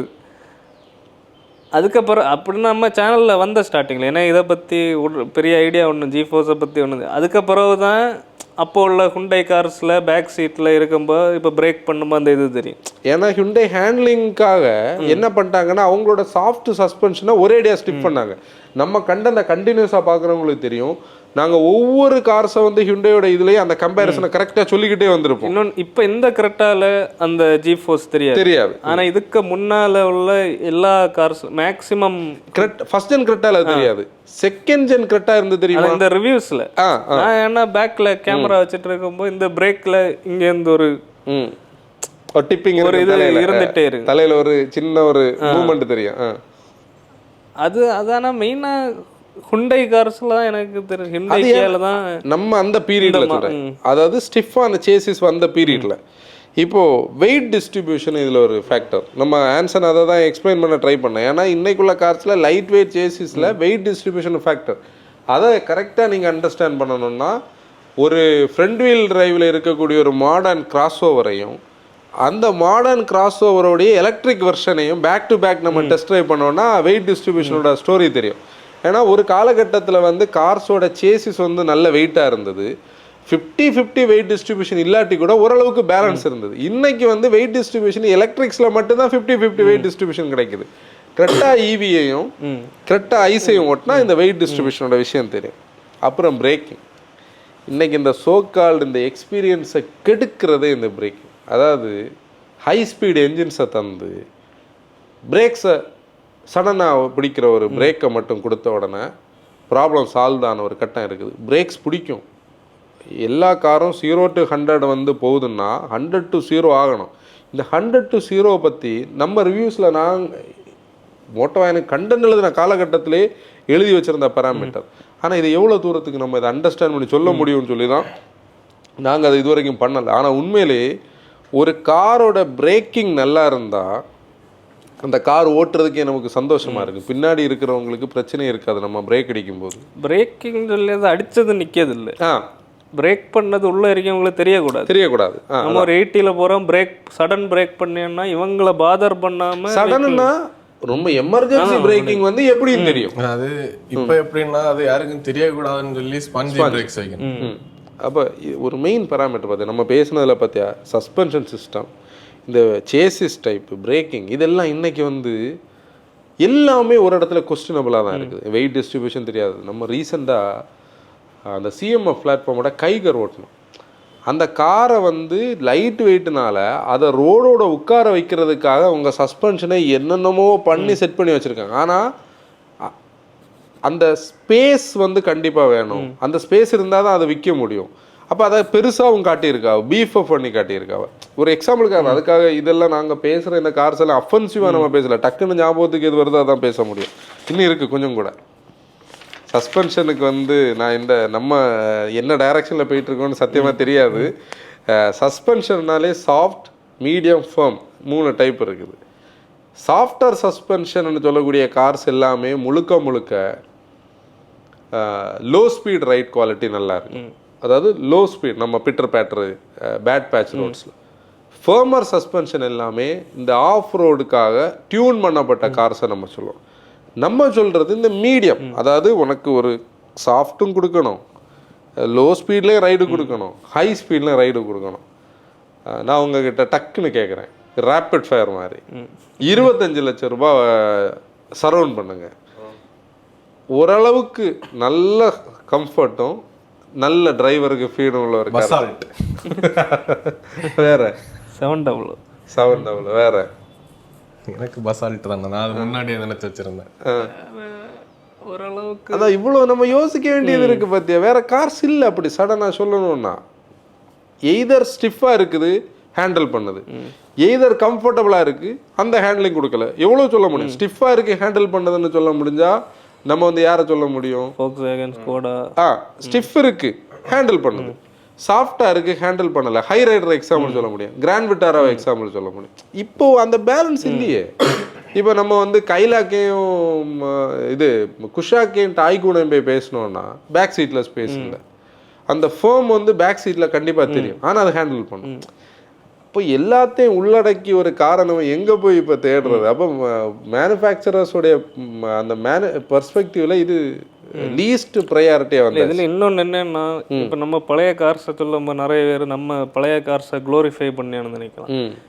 உண்மையிலே பழைய கார்ஸில் நிறைய ஃப்ளாஸ் இருந்து இப்போ என்னன்னா அதுலேருந்து இம்ப்ரூவ் தான் ஆயிருக்கணும். இப்போ அந்த டைம் கார்ஸில் சில ஃப்ளாஸ் இருக்கு, அது இம்ப்ரூவ் ஆயிருக்கணும். ஆனால் இங்கே அது கீழே வந்திருக்கு, அதான் பிரச்சனை. இப்போ நம்ம அந்த பஜேரோ நாங்கள் இடையில எடுத்துகிட்டு போனோம், அதில் ஃப்ளாஸ் இல்லைன்னா அதில் ஃப்ளாஸ் இருக்கு. ஆனால் அது லோ ஸ்பீட்ஸில் போகிற ஒரு லேட்ரான் ஃப்ரேம் வந்து அந்த காலத்தில் உள்ள வண்டி அந்த ரைட் குவாலிட்டி தரது இப்போ உள்ள லேட்ரான் ஃப்ரேம்ஸ் தரல. டேனிட்ட வந்து ஒரு 2 வருஷம் முன்னாடி நான் இந்த விஷயம் சொல்லும்போது நீ அதை எப்படி எடுத்திருப்ப? பஜ்ரோ வந்து லோ ஸ்பீடில் ரைடு தெரியாது. நம்ம அண்டர்ஸ்டாண்ட் பண்ணுற விதமே அப்போ வேறையாக இருக்கும். அது என்ன இவ்வளோ ரக்கடாக இருக்குது என்ன எல்லாம். நான் இந்த ஐசோ ஸ்பீடோடைய கான்செப்டில் வந்து இதையும் நான் சொல்ல முடியும். பஜ்ரோ அது படியெல்லாம் படின்னா இந்த இந்த நம்ம ஊரில் வந்து மதிலுக்கு வந்து ஃபவுண்டேஷன் கட்டியிருப்பாங்கல்ல, ரைட் சைடு 2 வீலும் ஃபவுண்டேஷனுக்கு மேலேயும் லெஃப்ட் சைடு வீலு ரோட்டில் நின்று போனது மாதிரியெல்லாம் நான் போயிருக்கேன். அதில் நான் டிரைவர் இல்லை, நான் வந்து பின்னாடி சீட்டில் அங்கே உட்கார்ந்தது. எப்போ தெரியும்? 2012.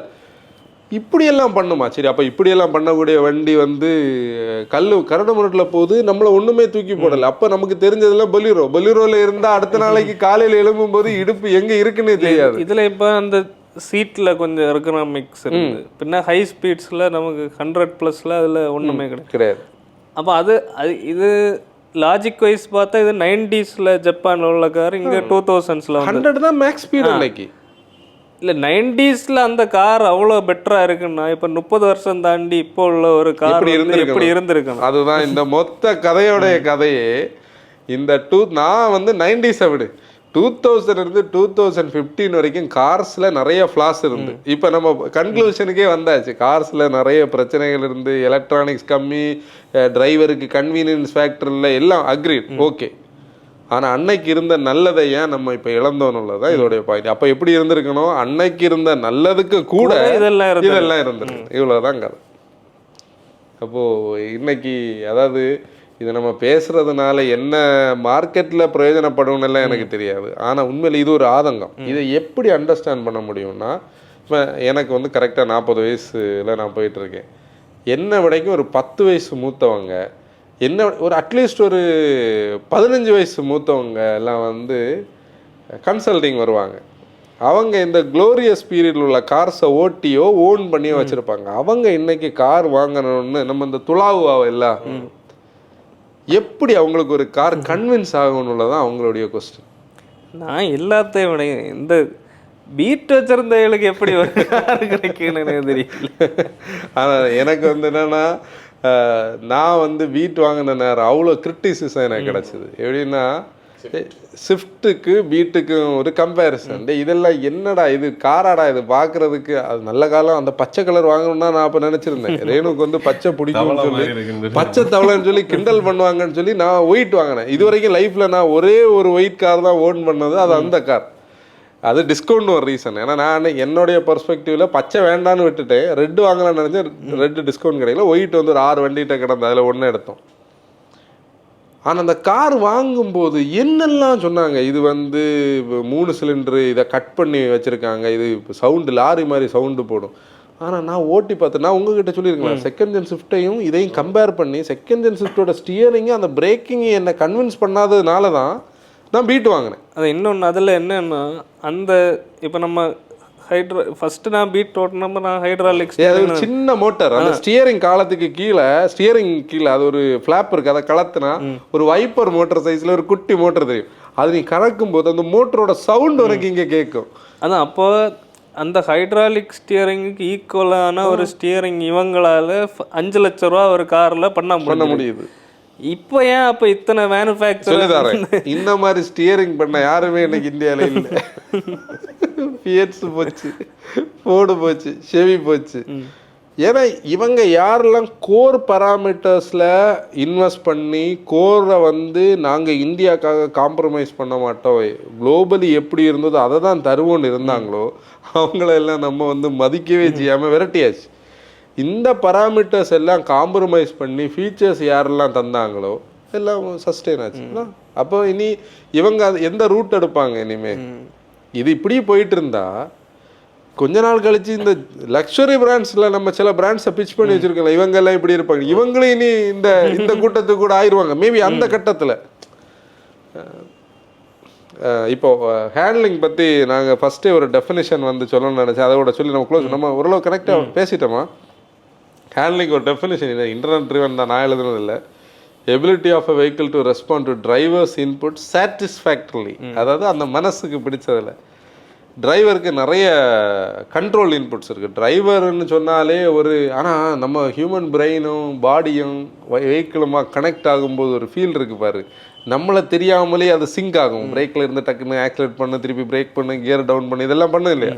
அதில் ஸ்டியரிங் இருக்குது, த்ராட்டில் இருக்குது, பிரேக்கிங் இருக்குது, கியர் ஷிஃப்டிங், இது எல்லாமே ஒரு ஒரு க்ளோஸ் லூப் சிஸ்டத்துக்குள்ளே நடக்கும்போது அந்த ஒரு ஜாய் நமக்கு க்ரியேட் ஆகுதில்ல, அதுதான் ஹேண்ட்லிங். இந்த ஜாயை தவிர வெஹிக்கிளோட ரெஸ்பான்சிவ் பிஹேவியர் இருக்குது. ஒரு இடத்துல நம்ம டேனி சொன்ன மாதிரி நம்ம தட்ட போகிறோம், தட்டாமல் வந்துட்டோம். ஃப்ரீ ஸ்டைலில் அப்படி ஒரு சுச்சுவேஷன் இல்லை. நான் வந்து 1,00,000 சம்திங் கிலோமீட்டர் இந்த ஃபியஸ்டா ஓட்டியாச்சு. ஒரே ஒரு தடவை தான் என்னுடைய கையில் இருந்து போயிருக்கு. அதையும் நான் ரீசெண்டாக உங்களுக்கு எக்ஸாம்பிள் சொன்னேன் ஒரு கார்னரில். அது வந்து நான் வந்துட்டு இருந்த ஆங்கிளில் ஆப்போசிட்டில் வந்த ஒரு பஸ்ஸை ட்ரக்கை தாண்டி ஒரு பஸ்ஸு செகண்ட் லைனில் ஓவர்டேக் பண்ணி எனக்கு ஸ்பேஸ் இல்லாதனால நான் லெஃப்ட் கட் பண்ணி தான் அது கையில் இருந்து போச்சு. ஆனால் அது இன்னொரு காரணம்னா நான் சொல்லிட்டு இங்கே உட்காந்து பேசியிருக்க வாய்ப்பே இல்லை. நம்மளை வந்து அப்படி இது பண்ணியிருக்காது. டேனி வந்து எக்கோ ஸ்போர்ட்டில் ஒரு தடவை நீ உண்டான்னு எனக்கு தெரியல, சென்னையில் இருந்து நம்ம திருச்சி சைடு வந்துட்டு இருக்கும்போது ஒரு நாய் குறுக்கே சாடிச்சுன்னு ஒரு சிவியர் பண்ணான். ஞாபகம் இருக்கா? உண்மையிலே சொல்கிறேன், அது அன்னைக்கு எக்கோ ஸ்போர்ட் இல்லாமல் சென்ட்ரா கிராவிட்டி ஃப்ளோட்டிங்கில் இருக்கக்கூடிய ஒரு மிட் சைஸ் எனி சோகால்டு எனின்னா, அதுலேயும் இந்தியாவில் நம்பர் 1 இன்னைக்கு வித்துட்டு இருக்கிற ஒரு சப்-4 மீட்டர்னா அது ஒரு 20 ரோல் ஆயிருக்கு. இது ஸ்க்ரீச் ஆகிட்டு டிப் ஆகிட்டு லிஃப்டாக இன்னும் இருந்தது. கால் எடுத்துருன்னு மட்டும்தான் நான் சொன்னேன், அவ்வளோதான். எனக்கு ஃபியர் ஆகிட்டு, ஏன்னா இது தூக்கிடுன்னு ஒரு ஃபியர் வந்துட்டு. இதெல்லாம் வந்து ரேர் அக்யூரன்ஸ். ஆனால் ஒவ்வொரு கார்ஸ் இன்னைக்கு மார்க்கெட்டில் இருக்கிறது காட்டுற கதைகள் எல்லாம் கேட்டால் ஒரு சடன் பிரேக் அடித்தா இது எதுவுமே நம்ம கையில் நிற்காது. அதுக்காக ஹேண்ட்லிங் ஃபன் மட்டும் இல்லை, டிரைவருக்கு இதில் இன்னொரு விஷயம் உண்டு. இப்போ நிறைய இந்த ஆக்சிடென்ட்ஸ் எல்லாம் வருது. மேபி அது இப்போ இவங்க வந்து ஸ்ட்ரக்சரை சொல்லி இந்த இதெல்லாம் ஃபீச்சர்ஸ் எல்லாம் இருக்குது, சேஃப்டிக்கு இதெல்லாம் சொல்லும்போது மேபி அந்த கார் வந்து better brakes, better steering, better stability இருந்தால் நிறைய ஆக்சிடென்ட்ஸ் வந்து அவாய்ட் ஆகும். அப்போ அதுதானே ப்ரைமரி சேஃப்டி.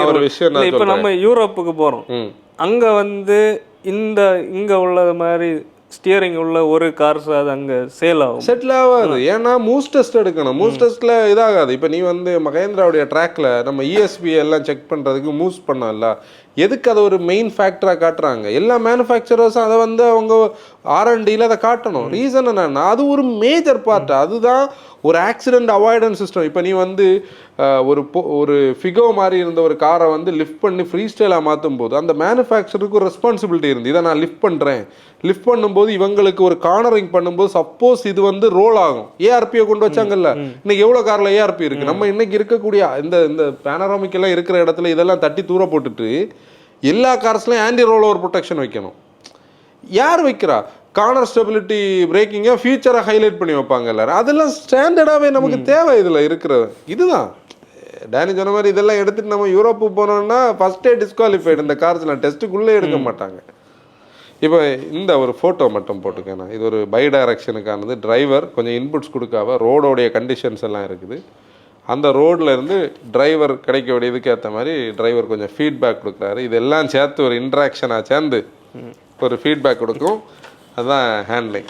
அதான் இன்னொன்று நம்ம அண்ணன் பேசின ஒரு விஷயம் இதில் மிஸ் ஆகி போச்சு. என்னது? அதான் அப்படின்னா இந்த கார்ஸ்னாலே அப்படின்னா இப்போ நம்ம நல்ல என்ஜின் ஸ்பெக்கு கேட்போம்ல. இப்போ இந்த 3 சிலிண்டர்ஸ் வேண்டாம் பெட்டர் ஸ்பெக்.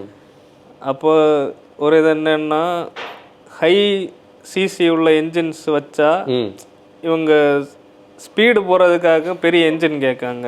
இப்போ டிஸ்பிளேஸ்மெண்ட் இப்போ நமக்கு வந்து ஆல்ரெடி இந்தியாவில் இருக்க கார்ஸ் எல்லாமே 500 சிசி. இப்போ இங்கே இருக்க சேம் கார் இன்னொரு மார்க்கெட்டில் இருக்குன்னா அங்கே 500 சிசி பெட்டராக தான் இருக்குது. இப்போ ஒரு 150 பிஹெச்பி காரை இங்கே 100 பிஹெச்பின்னு கொண்டு வருவாங்க. இங்கே ஆல்ரெடி டவுன் சைஸ்டு, அதுலேயும் டவுன் சைஸ் டாட் ஆகி இப்போ உள்ள என்ஜின்ஸ் இருக்கு. எக்ஸ்எஸ்டி ஆயிடுச்சு, எக்ஸ்ட்ரா ஸ்மால் டிஸ்பிளேஸ்மெண்ட். அப்போ ஒரு காரில் வந்து ஒரு 1000 சிசி என்ஜின் இருக்கிறதுக்கும் ஒரு 1800 சிசி என்ஜின் இருக்கிறதுக்கும் அதில் என்ன டிஃப்ரென்ஸ் இருக்குது? நான் இது சூப்பர் பாயிண்ட், இதை நம்ம மிஸ் பண்ணிடுவோம். எப்படின்னா முன்னாடி காலத்தில் இதை இப்படி சொல்லுவாங்க, ஒரு கார் வந்து ஃபேட்டாக இருக்குது, வெயிட்டு நிறைய இருக்குது, என்ஜின் பெருசாக இருக்குன்னா அது ஆப்வியஸ்லி ஹேண்டில் ஆகணும். அதை நான் அக்ரி பண்ணவே மாட்டேன். ஒரே ஒரு காரை தான் இதில் எக்ஸாம்பிள் 1.9 லிட்டர் இருக்கக்கூடிய ஃபஸ்ட் ஜென் இந்தியாவில் வந்து அக்டாவியா. அது அவ்வளோ ஹெவி, அது அதனாலே அது ஹேண்டில் பண்ணுது. சரி, அதை அவங்க அப்படி எம்கியூபிக்கு எடுத்துகிட்டு வந்தாங்க. இந்த 2 காரும் அவங்க சவுத் இந்தியாங்கள்ட்ட இருக்குது, 2 அதே மாதிரி தான் ஹேண்டில் பண்ணும். நம்ம ஜெட்டா ஓட்டுவோம்ல எப்படி இருக்குது, இப்போ அதே இதில் அடுத்த அக்டாவியா இப்போ இருக்குது, சூப்பர் இருக்குது, இவ்வளோ வீல் பேஸ் வச்சா அப்படியெல்லாம் கிடையாது. அது ஒவ்வொரு ஸ்பெசிஃபிகேஷனுக்கு ஏற்ற மாதிரி அதை கவுண்டர் என்ஜினியரிங் பண்ணணும். இன்றைக்கி அந்த போர்ஷனே விட்டாச்சு. இன்றைக்கி அந்த என்ஜினியரிங்னு சொல்லக்கூடியது அந்த எண்டுக்கு போக மாட்டேங்குதா. இன்றைக்கி என்ஜினியரிங்கில் என்னென்ன இருக்குது, நம்ம இப்படி காட்டினா கார் வந்து பாட்டை மாற்றோம், டச்சில் வந்து ஏசி ஒர்க் ஆகும், இதெல்லாம் யாருக்கு வேணும்? இதெல்லாம் ஒரு மேட்ரே கிடையாது. அதே மாதிரி நம்மளுடைய ஸ்க்ரீனில் வந்து ஃபுல் மேப்பு தெரியும், ஸ்க்ரீனில் வந்து ஏரோஸை காட்டும், இதெல்லாம் உண்மையில இதெல்லாம் இதா என்ஜினியரிங்? இதெல்லாம் ஒரு மேட்ரே கிடையாது. இது நமக்கு அடிஷனலாக கிடைக்கக்கூடிய பெர்க்ஸ் தான். இல்லை, இதில் என்ஜினியரிங் இல்லையே, இது வந்து ஒரு தேர்ட் பார்ட்டி சாஃப்ட்வேர் தானே இவங்க இது போட்டு அதை வந்து ஃபீட் பண்ணி விட்டுருக்காங்க. என்ஜினியரிங்னு சொல்லக்கூடியதே வேற. அதை தான் நம்ம இன்னைக்கு மிஸ் பண்ணோம். கோரான அந்த ஒரு காருக்கு இதுல இப்படி இருக்குதுன்னா அதை நீ ஷேப்பு மாத்துறேன்னா இந்த டிஎன்ஏவை எடுத்துட்டு அங்கே போகணும். அந்த ஷேப்பு மாற்றுறதுனால வரக்கூடிய விஷயத்தை நம்ம கவுண்டரும் பண்ணணும். அது இல்லையே இன்னைக்கு. டவுன் சைஸ் பண்ணியாச்சு, பவரை கூட்டியாச்சு, அவுட்புட் வந்தாச்சு. ஆனால் இங்கே மெயின் 2 விஷயம் மிஸ் ஆகுது இல்லை. நம்ம மட்டும் இப்படி பேசிகிட்டு இருக்கோம் கொஞ்ச நாளாகவே இந்த விஷயத்தை. அதனால் நாங்கள் சொல்ல வர பாயிண்ட் என்னென்னா, ஹேண்ட்லிங் வந்து கண்டிப்பாக ஒரு ஓவர் ரேட்டட் கிடையாது. அது வந்து ஒரு எந்தூசியாஸ்டிக் டச் இருந்தாலும் அப்பார்ட் ஃப்ரம் தட் அது வந்து ஒரு காரோடைய அதான் உண்மையான சேஃப்டி. எக்ஸாக்ட்லி. ஆமாம், சேஃப்டி ஸ்டார்ட்ஸ் ஃப்ரம் தேர். நம்ம எல்லாரும் சொல்கிறோம் இல்லை, நம்ம ஓட்டுறதுல எல்லாம் இருக்குன்னா நம்ம ஓட்டுறோன்னா நம்ம அதில் தான். இப்போ சப்போஸ் ஒருத்தங்க நம்ம ஊரில் ஜேவாக்கிங்க்கு வந்து இதில் எனக்கு ரியல் லைஃப் எக்ஸாம்பிள் எடுக்க முடியும். அந்த ஷிஃப்டில் ஆன விஷயம் அது வந்து ஒரு 80 ஸ்பீட்ஸில் போயிட்டு இருக்கப்போ ஒரு கிராவலி ரோடு வருது, ஒரு இதுவும் இருக்குது. அப்போ ஏன்னா ஃப்ரெண்டை ஃபாலோ பண்ணி போயிட்டுருக்கு, அவனுக்கு காரு ஈஸியாக போச்சுது. அது பென்ஸ், அது வேறு 80ல் தான், அதுக்கு மேலே கிடையாது. அதுக்கு பேக்கில் நான் போகும்போது இதில் ஒரு இதுவும் இல்லை, இது ஸ்பின் ஆச்சு. இதே இது ஃப்ரீ ஸ்டைலில் போனால் ஆகாது. மேபி அன்னைக்கு எனக்கு விடிய காலம், அதனால வண்டி ஒன்றும் ரோட்டில் கிடையாது. மேபி அன்னைக்கு ஒரு பஸ் வந்துருக்கும், ஒரு கார் அதில் நின்றுருக்கு, இல்லைன்னா 2 ஆட்கள் அதில் நின்றுருக்காது. இது ஆகுதுன்னா இது அன்னைக்கு மேஜர் ஆக்சிடென்ட். அன்னை அது எங்கேயும் ஹிட் ஆகாதனால அது இதுதான் எல்லா. இப்போ நீ வந்து ஒரு செயின் ஆஃப் ஈவெண்ட்ஸ் தான் ஒரு ஆக்சிடென்டோடைய காரணம். அந்த செயினில் டிரைவருக்கு ஒரு அப்டக்கிள் ரோட்டில் ஒருத்தங்க குறுக்கேஜ் ஆடுறாங்க, ஒரு அனிமல் குறுக்கேஜ் ஆடுது, சடனாக ஒரு பைக்கர் வந்து திரும்புறாரு, அங்கேருந்து ஒரு சடன் பைக்கர் திரும்புறாரு, நம்ம பிரேக் பண்ணி நம்ம சிவியர் பண்ணி நம்ம நிமிரணும். நம்ம சிவியர் ரோட்ல எவ்வளோ பிரச்சனை இருக்கு. இங்கே திடீர்னு நம்ம போயிட்டு இருப்போம், ஒரு திண்டு மாதிரி தூக்கி போடும். ரோட்லேயே எவ்வளோ பிரச்சனை இருக்கு. அதனால கண்டிப்பாக அது ஒரு அண்டர் ரேட்டட், அது ஒரு ஓவர் ரேட்டட் விஷயம் கிடையாது. ஒரு காரை வந்து ஹை ஸ்பீடில் ஓட்டுறவங்க எல்லாருமே எந்தூசியாஸ்ட்னு நம்ம சொல்ல மாட்டோம். நிறைய பேர் செல்ஃபாக அவங்கள எந்தூசியாஸ்ட்னு நினச்சிக்கிட்டு அதை நாங்கள் ஃபேக் எந்தூசியாஸ்ட்னே ஓப்பனாக சொல்லுவோம். அவங்களுக்கு இந்த சோக்கால் இந்த கதையெல்லாம் தெரியாது. இல்லை, மெயின் இந்த ரீல்ஸ் வரும். அதான் 180 அதெல்லாம் அப்படியெல்லாம் ஒரு கான்செப்டே கிடையாது. அவங்க எல்லாம் வந்து எந்தூசியாஸ்டே கிடையாது. அவங்க ஸ்பீடாக போகிறவங்க, அவ்வளோதான். அவங்கள இந்த லிஸ்ட்டில் சேர்க்க கூடாது. ஸ்பீடாக போகிறோம். ஸ்பீடாக போகிறாங்க. என்ன அதில் என்ன மீனிங்லெஸ்ஸான ஸ்பீடு தானே. நான் மாட்டினேன் அது வரைக்கும் அந்த வீடியோ வீடியோ எடுத்ததோட முடிஞ்சு போச்சு, அவ்வளோதான். அதனால எப்படி போக முடியாது தான். நான் போய் சேரேன் அப்படியே போயிட்டு இருந்தேன். அவங்க போய் சேரது மேட்டரில் கூட கொஞ்சம் பேர் கூட்டிகிட்டுலாம் போவாங்க. இப்போ அதான் பிரச்சனை. சரி, ஓகே, நம்ம டாபிக்குள்ளே வந்திருக்கோம். கார்ஸ் வாங்கும்போது கண்டிப்பாக இதை ஒரு நாங்கள் பேசுனதில் மார்க்கெட் அஃபென்சிவாக நாங்கள் எடுக்கலை. இது ஒரு ஆதங்கம். இது என்னென்னா, இப்போ நான் வந்து முன்னாடி ஃபினான்ஷியல் லிட்ரஸி பற்றியெல்லாம், அதாவது எங்களுடைய பிஸ்னஸ் டேஸில் பேசும்போது ஒரு டேர்ம் சொல்லுவோம். ஒரு ஹியூமன் பாடி வளரும்போது உடம்பு மொத்தமாக அந்த வயசுக்கு ஏற்ற மாதிரி கரெக்டாக வளரணும். தொப்பை தனியாக வளர்ந்தாலும் பிரச்சனை தான், ஒரு கால் தனியாக வளர்ந்தாலும் அது பிரச்சனை. அது வந்து என்ன ஃபைலாரிசிஸ் வந்தது மாதிரி ஆயிரும். அதுக்கு பேர் அதுன்னு நினைக்கிறேன், அது கரெக்டாக செக் பண்ணிக்கோ. இப்போ யானை கால் அது மாதிரியே தான் நம்ம யூனிஃபார்மாக வளரணும். இந்த இடத்துலையும் இண்டஸ்ட்ரி வந்து யூனிஃபார்மாக வளரல. என்னாச்சுன்னா, இண்டஸ்ட்ரியில் நமக்கு டெக் சேவி ஃபீச்சர்ஸ் தேவை தான். ஏன்னா நம்ம வளர்ந்துட்டோம் இல்லை, கையில் எல்லார்ட்டையும் மொபைல் ஃபோன் இருக்குது, இன்டர் கனெக்டடான இன்டர்நெட் இருக்குது, எல்லாம் வேணும். ஆனால் கோரான நிறைய விஷயங்களை நம்ம மிஸ் பண்ணிட்டு வரோம். ஸ்பேஸு, கம்ஃபர்ட், இதெல்லாம் ஏதோ நம்ம ரொம்ப நம்ம தேடி பிடிச்சி அதிக ரூபா கொடுத்தா தான் இது வாங்க முடியும்னு ஒரு கட்டத்தில் வந்து நிற்கிறோம். இதெல்லாம் முன்னாடி பேசிக்காக 5 லட்ச ரூபாயிலே கிடத்துட்டு இருந்த விஷயங்கள். அதை தான் நம்ம பேசுகிறோம். சடனாக போய் வந்து ஒரு நல்ல கார் லவருக்கு, காரை என்ஜாய் பண்ணி ஓட்டுறவங்களுக்கு ஒரு கார் வந்து எனக்கு 20 லட்ச ரூபாய்க்கு வேணும்னு கேட்டால், அப்படி ஒரு காரு எக்ஸிஸ்டன்ஸ்லேயே இல்லை. இப்போவே எப்படின்னா, இன்னொரு 10 வருஷம் கூட தாண்டி பார்த்தா இந்த இண்டஸ்ட்ரி எந்த டைரக்ஷனில் இருக்குன்னே நமக்கு தெரியாது. ஒரு விஷயம் நல்ல ஞாபகம் வச்சுடுங்க.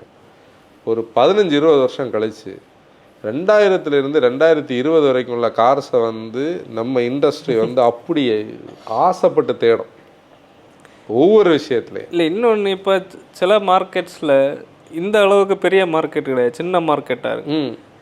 ஒரு கார் வந்து அங்கே பெருசாக சேலே ஆகுது, ஒரு 500 கார் தான் சேல் ஆகுமா இருக்கு.